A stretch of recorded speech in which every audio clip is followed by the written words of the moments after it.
Yang sahih di RTM, #MyPRU15. Terima kasih kerana memilih berita perdana edisi Sabtu 12 November 2022. Saya Fatil Hidayat Ghazali. Dan saya Hazel Desmond. Kita ikuti paparan utama malam ini. Pelbagai inisiatif sudah disediakan, rebut peluang tambah baik ekonomi keluarga.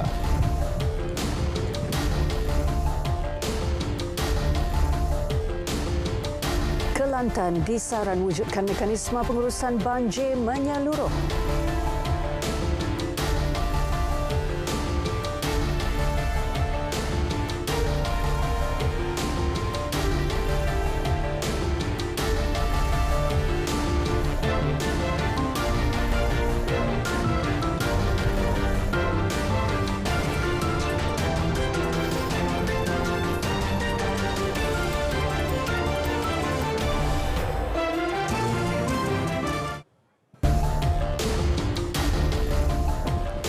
Assalamualaikum, salam keluarga Malaysia.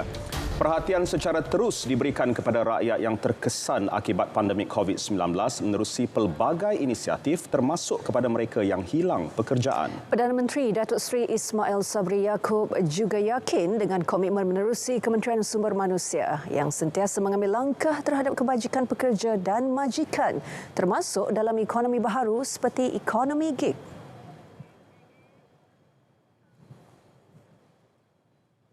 Jika pada tahun 2020 hanya segelintir gig riders dilindungi, kini lebih 260,000 mendapat perlindungan di bawah skim keselamatan sosial pekerja sendiri ataupun SKSPS Perkeso setelah kerajaan turut menyumbang kepada carumannya. Di bawah RMK 12, kita turut memberikan tumpuan khas kepada pengembangan ekonomi gig sebagai salah satu dimensi ekonomi baru yang perlu diberikan perhatian. Beliau berucap pada Karnival Keluarga Malaysia, anak muda Gegar Bera melibatkan kehadiran kira-kira 2,000 belia menyertai acara santai isukan dan Karnival Kejaya. Dalam pada itu, komitmen membantu masyarakat yang terjejas dapat dilihat menerusi sistem insurans pekerjaan ditawarkan Perkeso. 188,526 keluarga Malaysia telah menerima manfaat faedah kewangan berjumlah RM1 bilion. Dalam perkembangan lain berhubung isu perolehan aset ketenteraan seperti kapal tempur pesisir LCS, Perdana Menteri menjelaskan tindakan sewajarnya telah diambil dan ia tidak pernah diabaikan begitu sahaja. Tegas Perdana Menteri, agensi bertanggungjawab telah menjalankan siasatan. Malah pihak terlibat dalam penyelewengan didakwa di mahkamah. Tindakan dah pun diambil. Menteri Pertahanan telah pun membuat statement beberapa kali. Sama ada dia tak baca ataupun dia sengaja tak nak ambil tahu apa yang berlaku. Datuk Hisham dah pun membuat penjelasan. Syarikat yang terlibat daripada Perancis saya difahamkan telah pun bersetuju untuk meneruskan projek itu bersama dengan Bauster. Saya difahamkan melalui media lah. Tiada keperluan untuk calon Barisan Nasional BN mengisytiharkan harta memandangkan ia tidak diperuntukkan dalam mana-mana akta. Bagaimanapun, jelas Datuk Seri Ismail Sabri, parti itu tidak menghalang sekiranya mereka mahu membuat pengisytiharan harta masing-masing. Kita buat perkara yang perlu termasuk di dalam akta dan sebagainya. Yang itu kita buatlah. Apabila dah menang nanti, ahli parlimen pun diminta diisytiharkan harta dulu. Tetapi tak semua yang mengisytiharkan harta. Sebab ahli parlimen tak payah mengisytiharkan harta sebab mereka pun boleh berniaga.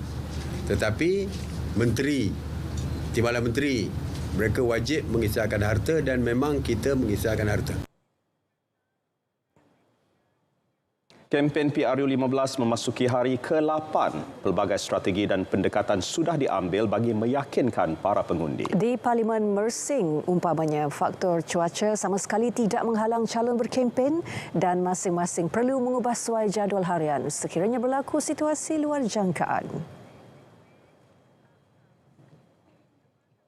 Itu yang saya kata, media sosial main peranan dan mereka boleh dihubungi melalui telefon. Macam tadi saya dihubungi oleh Tok Batin bertanya tentang beberapa perkara untuk mereka diselesaikan. Jadi alhamdulillah lah, pendekatan yang kita buat ni berdasarkan apa mereka dah kenal saya ni agak mudah untuk saya. Macam ni kan angin kencang, mungkin petang hujan, kita tak tahu kan. Kalau ikutkan perancangan petang ni kita akan walkabout di area Taman Seri Mesing. Nak santuni penduduk kat situ, tapi sekiranya hujan kita kena fikir cara lain lah. Kat ni masih lagi ikut jadual seperti biasa, sebab kita pun biasa kita walkabout dekat tempat yang tertutup. Sebab jadi kira tak ada halangan lah. Di Parlimen Gombak, calon BN Datuk Megat Zulkarnain Omardin mengadakan tinjauan di Pasar Tani Jalan Gombak dan sarapan pagi bersama rakyat di Selayang Baru. Jentera Pakatan Harapan pula menawarkan khidmat tukar minyak hitam percuma dari calon PH, Datuk Seri Amiruddin Syari.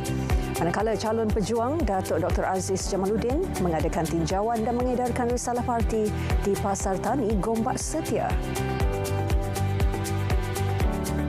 Di Parlimen Ceras, calon BN Mike Chong Yu Chuan bertemu penduduk di Pangsapuri Seri Sarawak dan Seri Selangor. Ujarnya, tanggungjawab seorang pemimpin tidak sekadar memulihkan imej sesebuah kawasan, namun meletakkan fokus utama pembangunan dan mampu mengatasi isu rakyat. Calon Perikatan Nasional Parlimen Putrajaya, Datuk Dr. Razzie Jidin mengadakan lawatan dan sesi ramah mesra bersama penduduk setempat di sebuah restoran. Beliau beriltizam mahu menjadikan Putrajaya sebagai bandar pentadbiran yang lebih baik. Di Parlimen Merbuk, calon warisan Khairul Anwar Ahmad menunggang motosikal kapcai dari Pekan Sungai Petani ke Bukit Selambau. Konvoi bermula di dataran zero Sungai Petani itu disertai lebih 50 penunggang dan pembonceng. Calon Perikatan Nasional Alur Gajah, Datuk Seri Rizwan Yusof menasihatkan semua pihak khususnya pemimpin politik agar tidak mudah menghukum seseorang.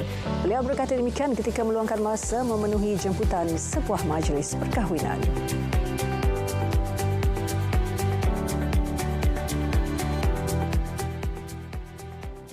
Dua orang ditahan kerana disyaki terlibat dengan kesalahan berkaitan pilihan raya. Turut dibuka 14 kertas siasatan di 9 negeri. Menurut pengarah PRU15 PDRM Datuk Seri Hassani Ghazali, tangkapan pertama dibuat di Tapah Perak selepas suspek disyaki membuang bendera parti. Seorang lagi suspek diberkas di Dungun, Terengganu kerana dipercayai membakar bendera. 3 kertas siasatan berkaitan salah laku pilihan raya dibuka di Melaka. Masing-masing 2 kertas siasatan dibuka di Kedah, Negeri Sembilan dan Johor. Siasatan turut dibuat di negeri-negeri lain, kecuali Perlis, Pulau Pinang, Kelantan, Terengganu dan Sabah. Sebanyak 432 ceramah politik di Perlis, Selangor, Pahang, Kelantan dan Sabah dikesan dianjurkan tanpa permit.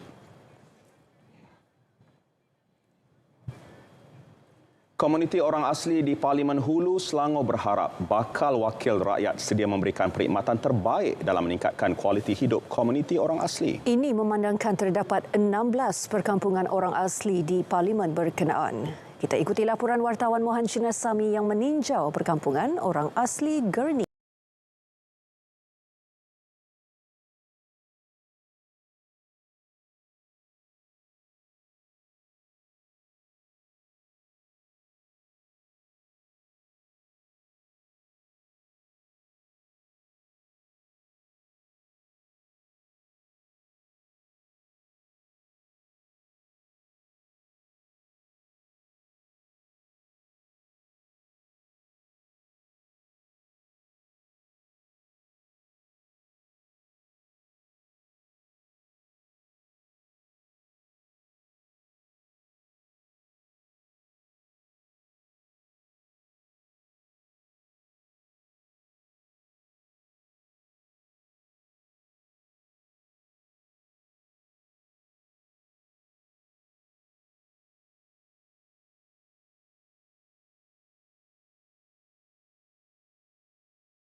Hulu Selangor. Apa yang pasti adalah mereka memerlukan seorang wakil rakyat yang mampu menunaikan janji-janji mereka, mampu memberikan perkhidmatan yang terbaik bagi pembangunan kebajikan masyarakat asli di kawasan ini. Tetapi ingat, mengundi adalah tanggungjawab kita bersama bagi menentukan masa depan negara. Apakah kita boleh mendapatkan wakil rakyat yang betul-betul mampu menunaikan janji dan berikan perkhidmatan terbaik kepada masyarakat di kawasan ini. Muhammad Cina Sami, RTM. Ya. 5 tahun sekali rakyat Malaysia akan keluar menunaikan tanggungjawab sebagai pengundi. Hak kita sebagai pemilih. Buatlah pilihan yang bijak. Ini tanah air kita. Ini tempat tumpahnya darah kelahiran kita. Di tanah ini tumbuh rezeki yang kita semai hasilnya. Saya sayang Malaysia. Saya pasti kita semua sayangkan Malaysia. Ayo, tunaikan tanggungjawab kita.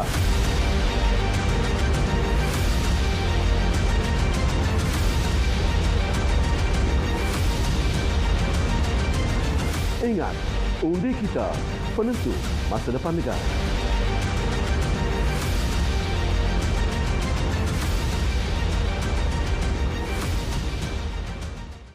Terima kasih atas kesetiaan anda bersama Berita Perdana. Lebih 2,000 penduduk melibatkan 7 negeri ditempatkan di Pusat Pemindahan Sementara PPS. Perak menjadi negeri terbaru dilanda banjir dengan 1 PPS dibuka di Dewan Kampung Matang Merbau Sungai Tinggi yang menempatkan 1 keluarga. Di Kelantan pula, setakat pukul 6 petang, 809 penduduk terjejas daripada 265 keluarga ditempatkan di 6 PPS di Pasir Mas dan Tanah Merah. Pasir Mas melibatkan 5 PPS dengan menempatkan 753 penduduk, manakala 16 penduduk di Tanah Merah ditempatkan di PPS Balai Raya Padang Kijang. Di Pulau Pinang, 204 penduduk melibatkan 55 keluarga ditempatkan di 3 PPS selepas beberapa kawasan dilanda banjir kilat susulan hujan lebat. 3 PPS itu melibatkan 2 di seberang Perai Utara dan 1 di seberang Perai Tengah. Angka penduduk terjejas banjir yang ditempatkan di 2 PPS di Alor Gajah Melaka terus meningkat kepada 37 orang daripada 11 keluarga berbanding 29 penduduk terjejas daripada 10 keluarga pagi tadi. Kesemua penduduk terjejas ditempatkan di PPS Balai Raya Gadik dan PPS Balai Raya Bukit Balai Durian Tunggal.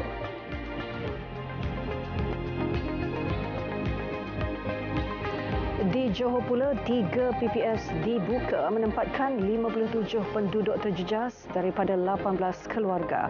Kesemua PPS yang dibuka di segamat masing-masing Balai Raya Gemerih 4 Batu Badak, Balai Raya Kampung Kuala Paya dan Dewan Komuniti Kampung Tasik. Di Kedah, 3 buah PPS yang dibuka menempatkan 187 penduduk terjejas daripada 44 keluarga. 3 PPS berkenaan masing-masing SK Sungai Limau, Surau Taman Sangkancil, Lunas dan Dewan Masjid Sungai Seluang di Kulim. Jumlah penduduk terjejas banjir yang ditempatkan di 8 PPS di Klang dan Kuala Selangor mencatatkan penurunan setakat 6 petang tadi. Berdasarkan statistik info bencana JKM, 748 penduduk terjejas daripada 183 keluarga masih berlindung di PPS.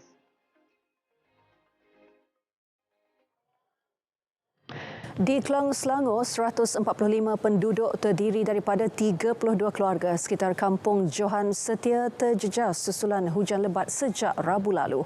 Mereka masih ditempatkan di Pusat Pemindahan Sementara SK Johan Setia. Menurut penduduk, kerjasama pihak berkuasa dan agensi berkaitan sangat membantu dari segi kelengkapan dan maklumat harian. Beberapa aktiviti turut diadakan bagi mengisi masa lapang penduduk terjejas.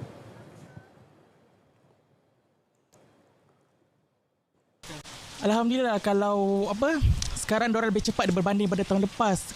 Tahun lepas bercampur, tak ada kemah, tapi tahun ni diorang dah standbykan siap-siap. Buat masa sekarang diorang semua okey, dah tak macam mangsa banjir, dah macam camping dah kami buat kat sini.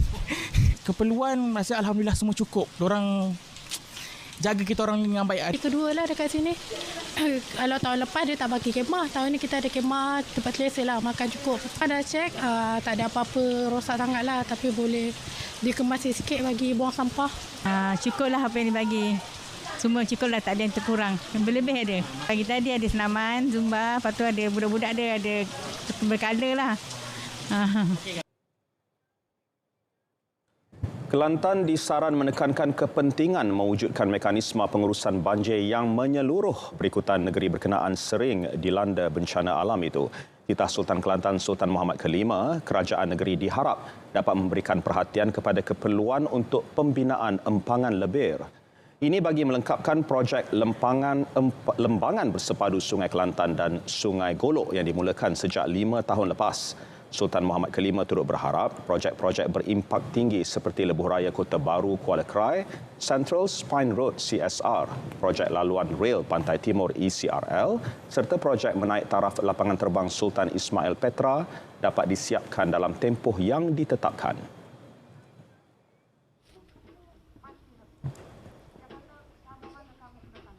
Betul juga menyambut baik kelulusan beberapa projek infrastruktur yang telah diumumkan oleh Yang Amat Berhormat Perdana Menteri melibatkan negeri Kelantan pada bulan September yang lalu. Antara projek pembinaan Jambatan Pekalan Kuala Kubur Takbai dan sambungan Lebuh Raya Pantai Timur LPT3.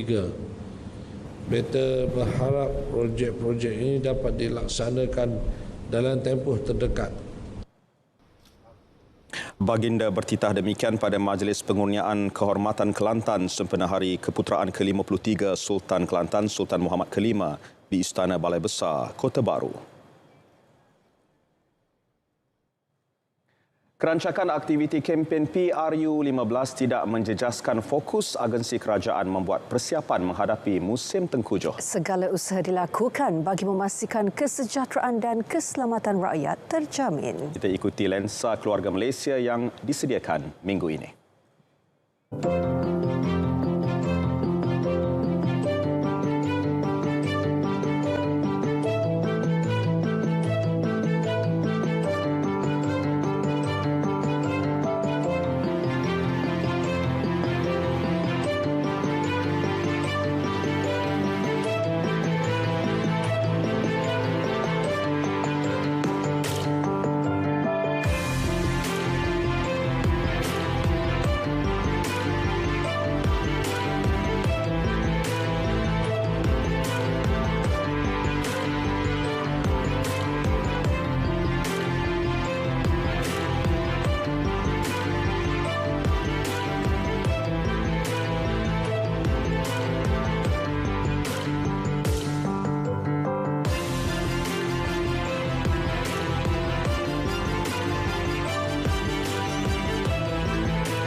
Assalamualaikum dan salam sejahtera. Laporan cuaca pada malam ini kita lihat terlebih dahulu ramalan cuaca signifikan bagi tempoh 13 hingga ke 19 November 2022. Baik, dalam tempoh ini berdasarkan analisis model cuaca, ribut petir, hujan lebat dan juga angin kencang berpotensi untuk berlaku di kebanyakan tempat melibatkan di bahagian pedalaman dan juga pantai barat Semenanjung, di keseluruhan di negeri Sarawak serta di bahagian pantai barat di negeri Sabah, dan yang kita jangkakan ianya boleh berlaku pada waktu petang sehingga ke malam.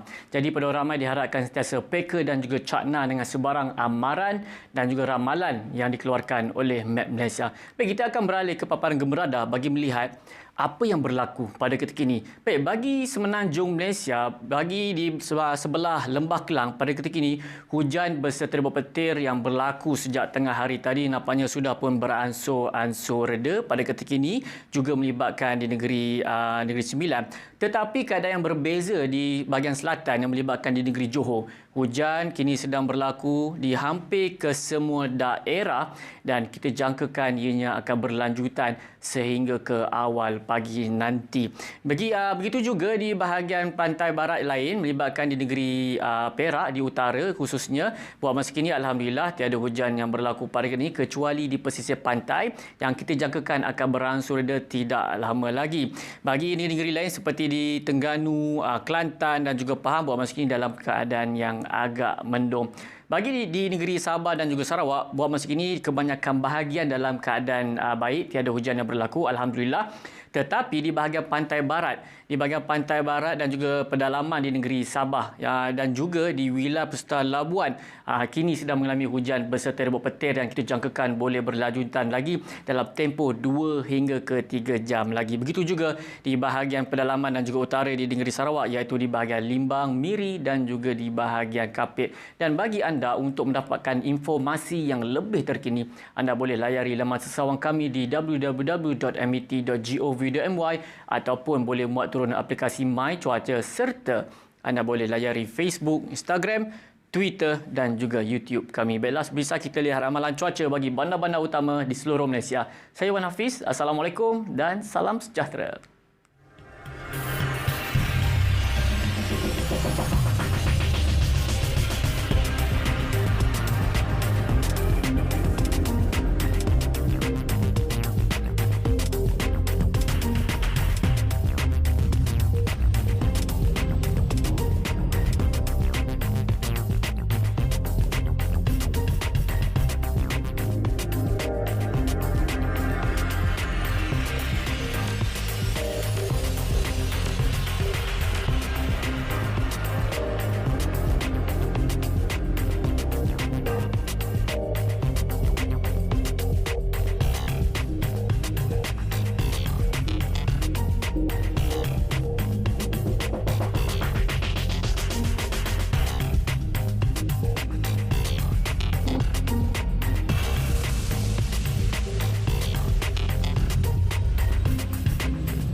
Padamkan komputer untuk lebih penjimatan.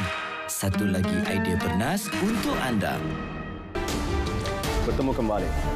Suruhanjaya Pencegahan Rasuah Malaysia SPRM akan menyemak terlebih dahulu laporan berhubung dakwaan kelulusan projek tempatan banjir yang dibuat selepas pembubaran Parlimen. Ketua Pesuruhjaya Tan Sri Azam Baki berkata SPRM mengambil perhatian terhadap segala maklumat sama ada laporan secara bersemuka atau melalui media massa sekiranya informasi itu mempunyai asas untuk dijalankan siasatan.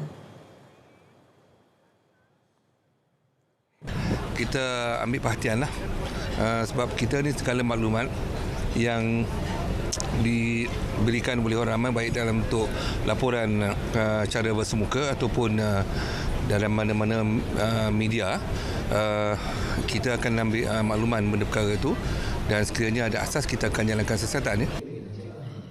Ditanya sama ada SPRM akan memanggil timbalan Presiden PKR Rafizi Ramli untuk mengambil keterangan mengenai perkara itu. Beliau berkata perkara itu belum diputuskan lagi.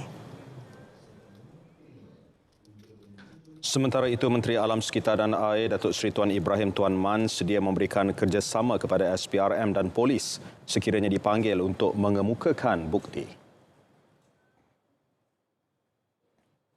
Projek ini perancangan kerajaan persekutuan dalam bajet 15 bilion seluruh negara bagi menyelesaikan masalah banjir secara menyeluruh. Ya, jadi apa yang disebut itu memang ada dalam perancangan lama dah sebelum saya masuk lagi. Sebab bekalan air, isu banjir yang berlaku ialah satu perancangan ambil masa yang panjang.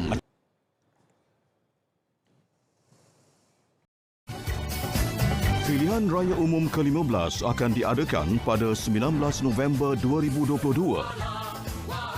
Tarikh penamaan calon pada 5 November 2022. Tarikh mengundi awal pada 15 November 2022. Jangan lupa bawa kad pengenalan anda. Patuhi peraturan ketika mengundi. Undi anda, penentu masa depan negara.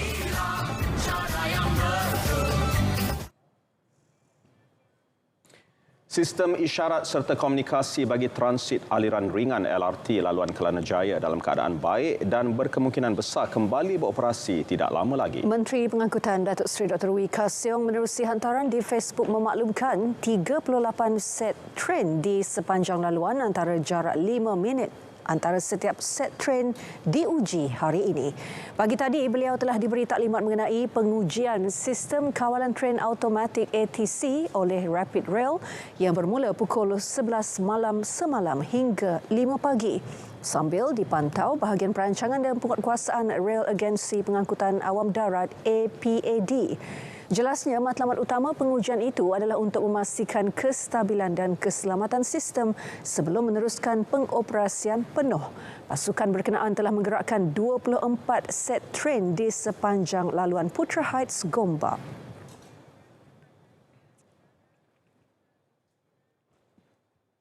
Karnival jualan keluarga peladang di Bera Pahang yang julung kali diadakan mendapat sambutan baik masyarakat setempat. Karnival dengan kerjasama pelbagai pihak itu menawarkan jualan harga lebih rendah kepada pengguna.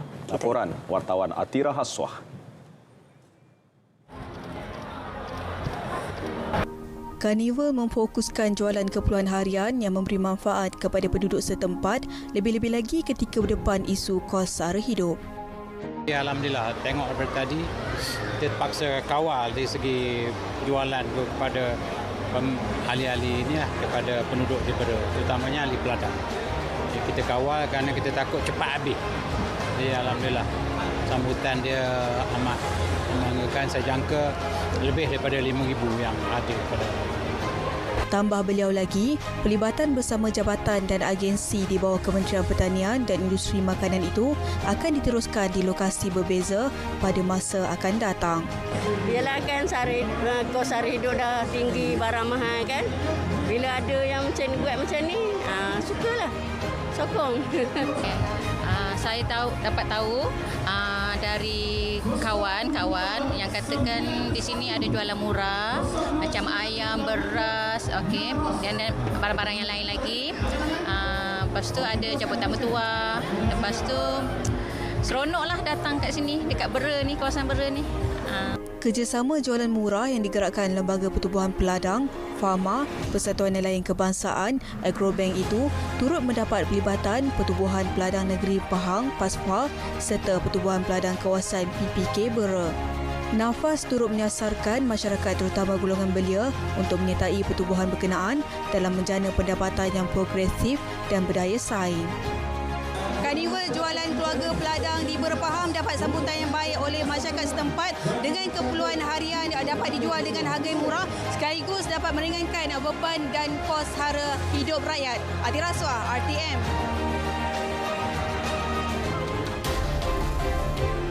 Ya, selepas hoki mengharumkan nama negara, kabarnya snooker turut mengikut jejak sama. Ada kabar gembira malam ini untuk peminat sukan tanah air. Rakan penyampai Azam, teruskan. Ya, Azam. Tok Leong bahas sejarah baru.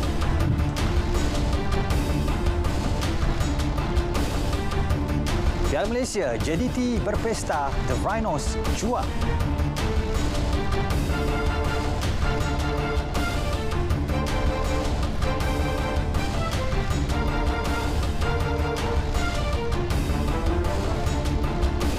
Terima kasih Fatih Hidayat dan Haizal. Assalamualaikum dan salam sukan untuk semua. Kita mulakan dengan berita gembira ini. Tatkala kita masih meraihkan kejayaan skuad hoki kebangsaan menjulang trofi Piala Sultan Azlan Shah buat kali pertama semalam, satu lagi sejarah tercipta dalam arena sukan tanah air. Pemain snooker negara Lim Kok Leong memahat satu lagi pencapaian membanggakan apabila menjadi pemain Malaysia pertama merangkul gelaran kejohanan snooker amatur dunia edisi 2022 yang berlangsung di Antalya, Turkiye semalam.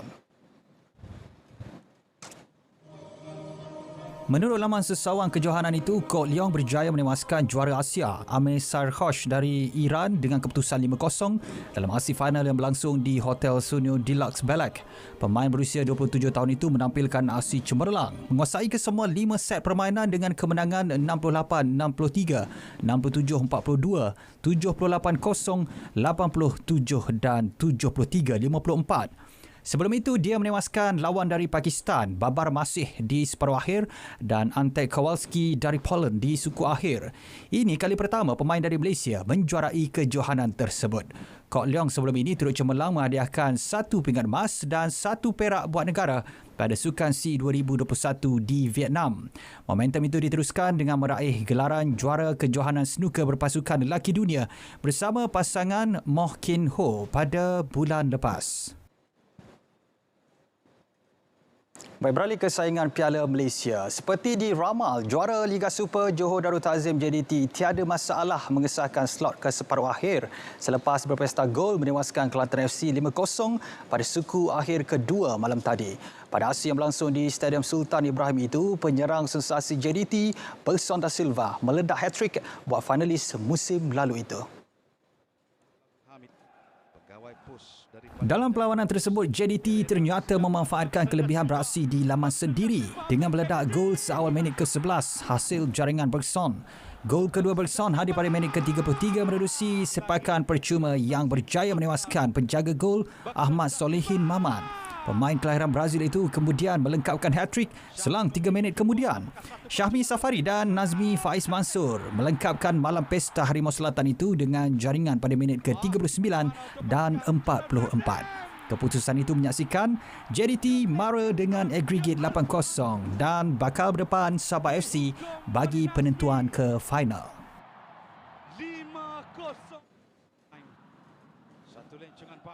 Sementara itu, Ketua Jurulatih JDT, Hector Bidolio menjelaskan keputusannya merehatkan beberapa tonggak utama seperti Leandro Velasquez, Feroz Baharudin dan Syahrul Saad pada aksi dengan Kelantan semalam. Menurutnya, ia dilakukan bagi memastikan skuad Harimau Selatan itu dapat beraksi dengan barisan terkuat pada separuh akhir dengan Sabah 20 November ini. Malah menjelang aksi persahabatan dengan Persis Solo nanti, beliau juga akan menurunkan barisan pemain kedua JDT. Yes. For tomorrow, the plan is that give the minute for the players that not play too much. No more. Because sometimes maybe tomorrow play some player and maybe I need this player for the semi-final or final. Dalam pada itu, Hector turut menjelaskan keputusan beliau memasukkan S. Kunalan dan Adil Zafwan dalam perlawanan itu adalah kerana peningkatan prestasi ditunjukkan mereka semasa latihan. Dalam hal itu, bagi Ketua Jurulatih Kelantan FC, Rizal Zamri Yahya pula, kekalahan besar di tangan juara Liga Super 9 kali itu tidak perlu ditangisi lagi. Ini kerana menurut Rizal, kemampuan Kelantan melangkah sehingga ke saingan suku akhir Piala Malaysia sudah cukup untuk menjadi pencapaian yang membanggakan. Jelas Rizal, biarpun perjalanan Kelantan terhenti di tangan JDT di suku akhir, namun dia mengakui anak buahnya telah berusaha memberi aksi terbaik dalam setiap perlawanan kempen Piala Malaysia ini. Next year kita kena serius tentang pemilihan pemain terutamanya pemain sebab dia menjadi tunjang utama sesebuah pasukan. So kita lihat tahun ni macam Kelantan, saya kebanyakannya membarisi pemain-pemain tempatan untuk mengisi ruang ke apa orang cakap sepanjang setengah musim tu kan. Pemerintahan Beksan di bahagian serangan. Satu lagi aksi suku akhir kedua Piala Malaysia semalam menyaksikan Sabah FC cemas seketika sebelum melangkah ke separuh akhir. Skuad bimbingan Dato' Ong Kim Swee itu terpaksa menanti sehingga ke masa tambahan untuk menang dengan agregat 2-1 ke atas Kuching City FC di laman sendiri. Sebelum itu, Kuching City yang tewas 0-1 pada aksi pertama berjaya menyamakan agregat 1-1 hasil jaringan sendiri pemain Sabah Umareng Bacok pada minit ke-84. Perlawanan kemudian terpaksa disambung ke masa tambahan yang mana menyaksikan penyerang import dari Jepun, Taiki Kagayama muncul wira dengan gol pada minit ke-94.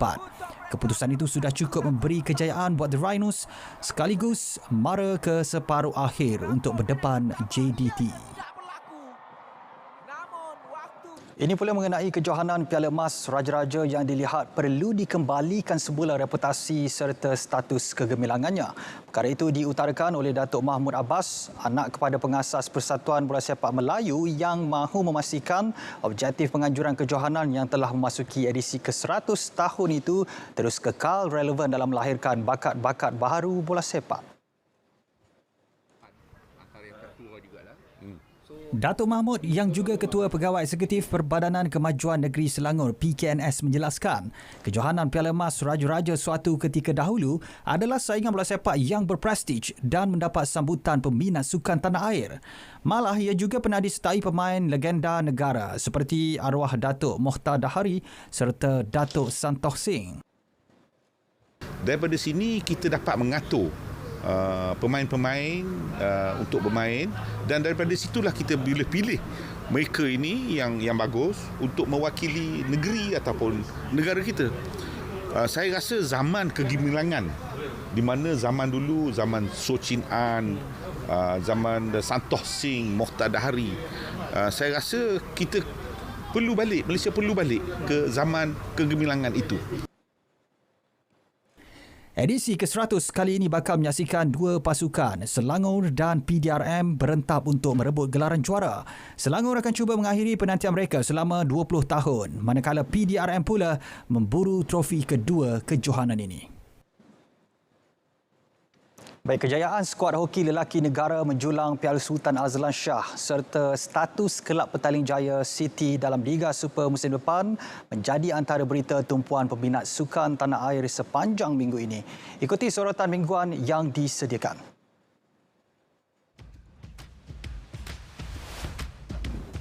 Skuad hoki lelaki negara menamatkan penantian 39 tahun bergelar juara Piala Sultan Azlan Shah dengan mendudukkan Korea Selatan 3-2 pada aksi final.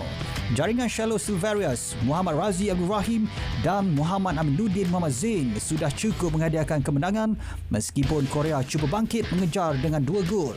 Malaysia memulakan kempen ini dengan hambar apabila tumpas kepada Korea Selatan pada aksi pertama dan seri dengan Pakistan pada aksi kedua sebelum bangkit mencatat 3 kemenangan ke atas Mesir, Afrika Selatan dan Jepun.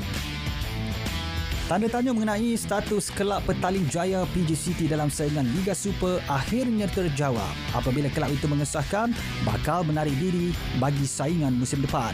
Presidennya Datuk Seri Subhan Kamal berkata, keputusan dibuat kerana misi kelab tersebut dilihat tidak lagi bersesuaian dengan hala tuju penstrukturan Liga Malaysia pada 2023. Pemilik kelab QI Group turut mengalu-alukan mana-mana pihak yang berminat mengambil alih hak dan lesen pasukan itu untuk bertanding dalam Liga Super 2023. Pertemuan lain dalam undian peringkat kalah mati tersebut menyaksikan PSG menentang Bayern Munich, Chelsea bertemu Borussia Dortmund, Tottenham menentang AC Milan dan RB Leipzig berdepan Manchester City. Sementara itu, juara Paralimpik Tokyo 2022, Chia Le Hao terus cemerlang apabila merangkul gelaran perseorangan lelaki ketujuhnya pada kejohanan badminton para dunia di Jepun. Pemain berusia 34 tahun itu merampas kembali gelaran perseorangan lelaki SU5 kecacatan fizikal daripada seteru utamanya, Deva Andribusti dari Indonesia. Ini merupakan gelaran dunia ke-12 Le Hao dalam kategori perseorangan dan juga bergu. Baik, sukan luar negara kita mulakan dengan perkembangan bola sepak. Juara dunia 2010 Spanyol melakukan kejutan apabila tidak menyenaraikan penjaga gol Manchester United David De Gea dan perancang Liverpool Thiago Alcantara dalam skuad ke Piala Dunia 2022 di Qatar bulan ini. Sebaliknya, ketua jurulatih Luis Enrique membawa beberapa pemain muda termasuk penyerang Barcelona Ansu Fati yang berusia 20 tahun. Luis Enrique bagaimanapun enggan memberi alasan mengapa De Gea dan Thiago diketepikan dalam skuad 26 pemain pasukan Spanyol itu. Namun keputusannya itu dilihat lebih kepada memberi peluang buat pemain generasi baru Spanyol. De Gea sebelum ini kehilangan posisinya itu kepada pemain Athletic Bilbao Unai Simon, manakala peranan Thiago sebagai perancang tengah La Roja pula mula dirampas oleh dua pemain muda Barcelona, Pedri 19 tahun dan Gavi 18 tahun. Sementara itu, kehadiran Fati 20 tahun ke dalam skuad Spanyol kali ini amat mengejutkan selepas penyerang Barca itu baru sahaja pulih daripada pembedahan lutut sejak November 2020. Fati membuat penampilan sulung Piala Dunia pada edisi 2020 ketika berusia 17 tahun dan mencatat sejarah sebagai pemain termuda menjaringkan gol buat skuad kebangsaannya. Spanyol akan memulakan kempen memburu gelaran dunia kedua mereka di Qatar dengan berdepan Costa Rica, Jerman dan Jepun dalam kumpulan E.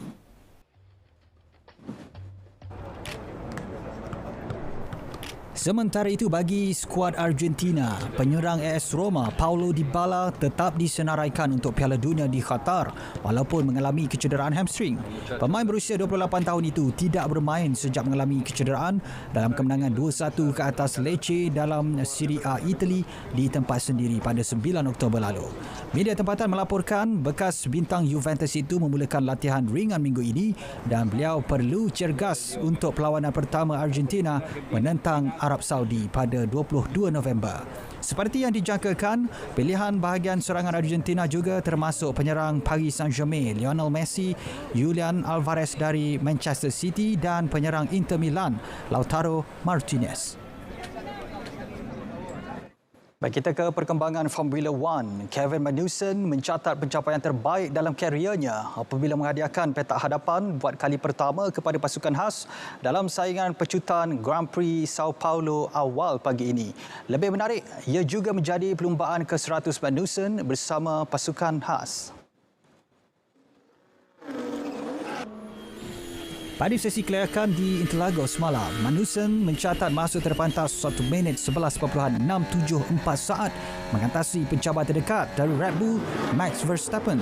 Pemandu Mercedes George Russell pula akan beraksi di petak ketiga. Pemandu McLaren Lando Norris di petak keempat, manakala juara dunia 7 kali Lewis Hamilton di petak ke-8 buat Mercedes. Ini perlumbaan pecutan ketiga dalam saingan F1 musim ini. Saingan di GP Imola dan Austria sebelum ini dimenangi oleh Verstappen. 8 pemandu terpantas sesi pecutan akan memenangi mata buat pasukan masing-masing. Baik saudara, edisi Sukan 12 November berakhir di sini. Saya Azamudin Husin. Salam sukan untuk semua dan untuk segmen seterusnya kita kembali bersama Fatil dan juga Hazal. Silakan.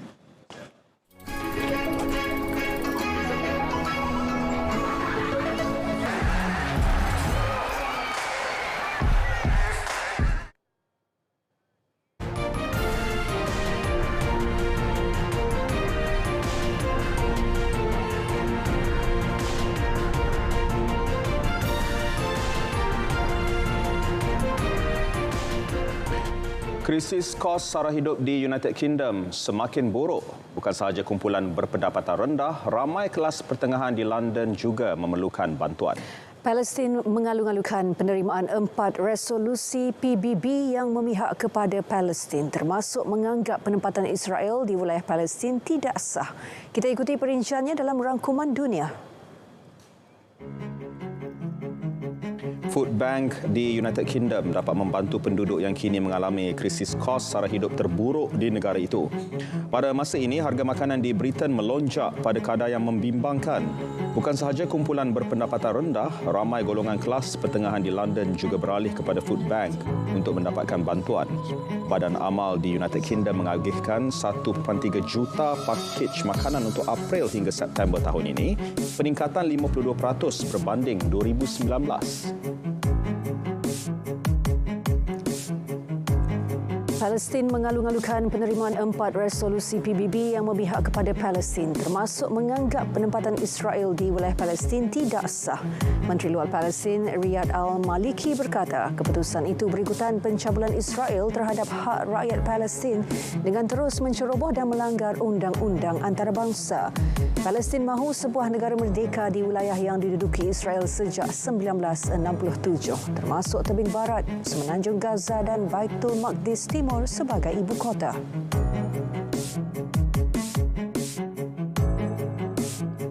Penduduk gembira dengan kurangnya jumlah hari kuarantin COVID-19 di China. Di bawah peraturan baharu, masa kuarantin untuk kenalan rapat dan pelancong dari luar negara dipendekkan daripada 7 kepada 5 hari. Sekarang ini kebanyakan negara lain di dunia melonggarkan atau telah menghapuskan sekatan. Baris disusun, bergerak mengikut strategi. Pertempuran atas satu tujuan. Yang tewas harus berundur. Andai salah percaturan, kawan menjadi lawan. Dari yang dihormati akan dipandang sepi. Politik jalan menegakkan kebenaran, bukan kebencian. Percaturan harus benar demi mengubah lanskap politik negara. Kini Malaysia harus dipacu menjadi aspirasi membantu rakyat dan bukan tumpuan soal kekuasaan. Undi bukan sekadar pilihan. Ia adalah tanggungjawab. Dan ini penentu. Saksikan secara langsung keputusan penuh PRU ke-15 di TV1, saluran berita RTM dan RTM Klik.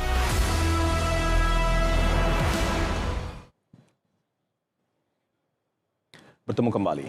Pencapaian keluaran dalam negara kasa KDNK sebanyak 14.2% pada suku ketiga 2022 merupakan satu kadar yang memberangsangkan dan antara yang tertinggi di dunia dan rantau ini. Penganalisis ekonomi Profesor Madya Dr. Irwan Shah Zainal Abidin berkata momentum pertumbuhan yang berterusan dari suku keempat 2021 hingga suku ketiga 2022 membuktikan perancangan ekonomi dilaksana kerajaan membuahkan hasil. Menurutnya, perkembangan ini disumbangkan aktiviti ekonomi Malaysia yang kekal kukuh dipacu oleh pemulihan dalam pasaran pekerjaan dan prestasi luaran yang utuh serta impak asas rendah.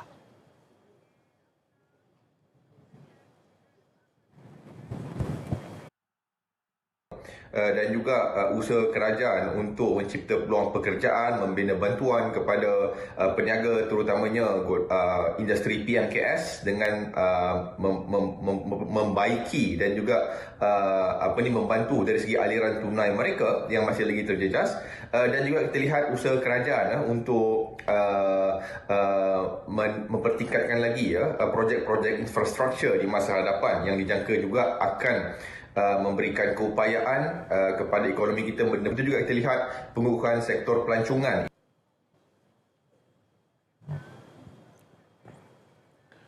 Memastikan kawasan sekitar Angkasa Puri Kota Media bersih.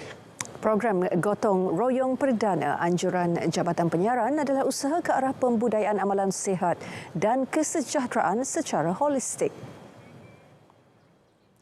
Menurut Ketua Pengarah Penyiaran, Datuk Cik Roslan Cik Daud, Gotong Royong Perdana turut mengeratkan hubungan sesama warga RTM. Beliau mahu aktiviti seumpama diteruskan dengan dilaksana sekurang-kurangnya 2 kali setahun. Kita ada di tersegam indah di depan sana ialah Angkasa Puri Kota Media, bangunan baru kita. Ada Menara Seri Puri, ada dia punya auditorium, studio dan sebagainya yang baru. Jadi sepatutnya kawasan di sekitar Angkasa Puri Kota Media ini juga menunjukkan satu keceriaan, keindahan dengan pokok-pokok yang menghijau. Kita dalam kawasan bandar, kawasan tengah-tengah bandar, maka sepatutnya kita di kawasan ini diperbanyakkan pokok-pokok ataupun tumbuhan-tumbuhan. Beliau ditemui selepas menyertai program Gotong Royong Perdana di Dataran Setia Angkasa Puri. 11 km dari Bandar Lahad Datu terletak Kampung Segama Lama, Batu Lapan.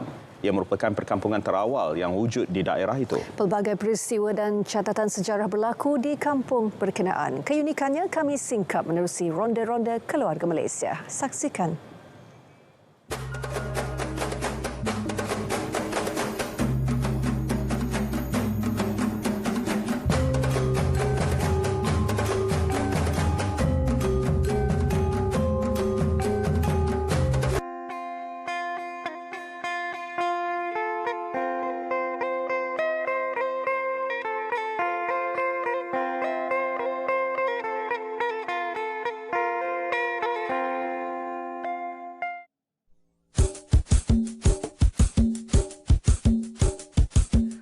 Nama kampung ini diambil sempena nama Sungai Segama yang terletak berhampiran. Kira-kira 1,000 penduduk yang majoritinya suku kaum Idaan menjadikan ia kampung halaman. Sikap keterbukaan masyarakat menerima kaum lain menerusi perkahwinan campur menjadikan kampung ini harmoni dan pelbagai etnik. Setibanya kami di sini, sambut penuh meriah diberi penduduk kampung.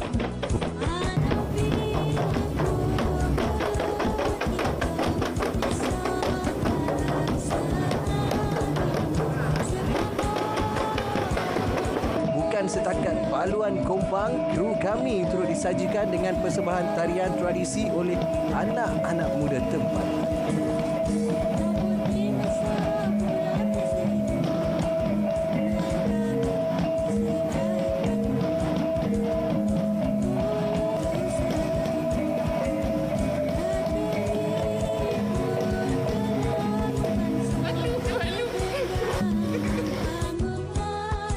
Kami turut diberi peluang mencuba masakan tradisional masyarakat kaum Segama.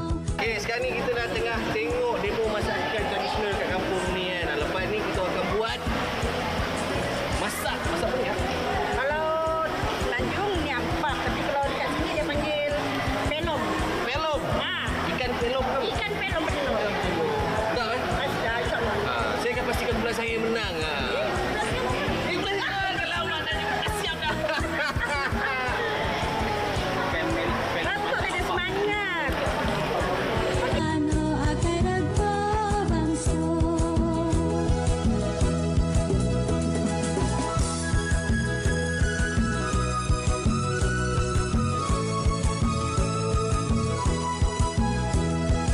Sekarang ni kami semua dah siap masak ikan ampam. Masak ampam ikan patin. Minta maaf, maafkan saya. Okey, adakah kumpulan? 2. Rasanya mungkin lah. Kumpulan 3. Ya, mesti. Adakah kumpulan 1 diketuai oleh Zaniza di situ? Pasti kami. Tapi kat sini kita tengah tunggu juri. Tak tahu juri tu dapat datang dari mana. Adakah dia akan menilai makanan kita orang ni semua sedap ke tak sedap? Ini antara tradisi masyarakat di Kampung Segama di Lahad Datu ini. Anda sendiri mesti datang sini untuk merasai pengalaman tersebut.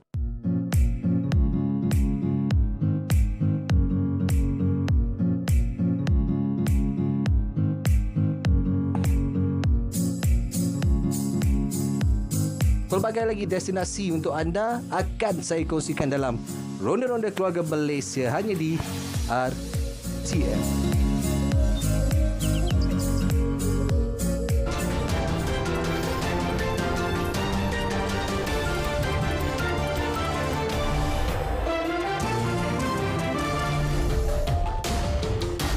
Sepasukan ahli arkeologi Mesir yang telah melakukan projek penggalian sejak 14 tahun lepas berjaya menemukan 10 mumia di 27 kubur bangsawan Mesir. Projek yang digambarkan sebagai keajaiban geometri itu juga menemukan sebuah terowong besar di bawah kuil Taposiris Magna. Ia mungkin boleh membawa kepada penemuan makam Ratu Mesir Yunani Cleopatra yang telah lama hilang. Saksikannya dalam segmen #malam ini. Kementerian Pelancongan dan Antikuiti Mesir berkata terowong bawah tanah sepanjang 4,800 kaki itu memiliki ketinggian 6 kaki dengan kedalaman 13 meter di bawah tanah. Penggalian yang dilakukan Kathleen Martinez dan pasukannya juga telah menemukan shilling yang mengandungi imej Ratu Cleopatra. Sekiranya penemuan terowong ini membawa kepada makam Ratu Cleopatra, ia bakal menjadi penemuan paling penting pada abad ke-21.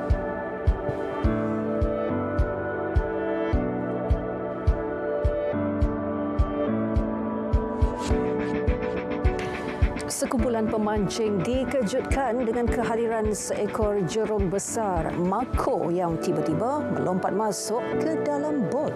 Menerusi rakaman video ini, kelihatan beberapa pemancing tergamam dengan lompatan ikan seberat 150 kg yang mendarat di atas bot mereka. Jerung mako ini kelihatan seperti terbang keluar dari laut dan mendarat di atas bot dengan bunyi dentuman kuat sebelum berjaya turun dari bot selepas beberapa minit kemudian. Ya, cerita jerung itu menutup paparan berita perdana edisi hari ini Sabtu 12 November 2022. Baik, terus dapatkan perkembangan sahih sepanjang masa melalui portal berita.rtm.gov.my yang sahih di RTM. #MyPRU15. Kami akhiri dengan Assalamualaikum. Salam keluarga Malaysia.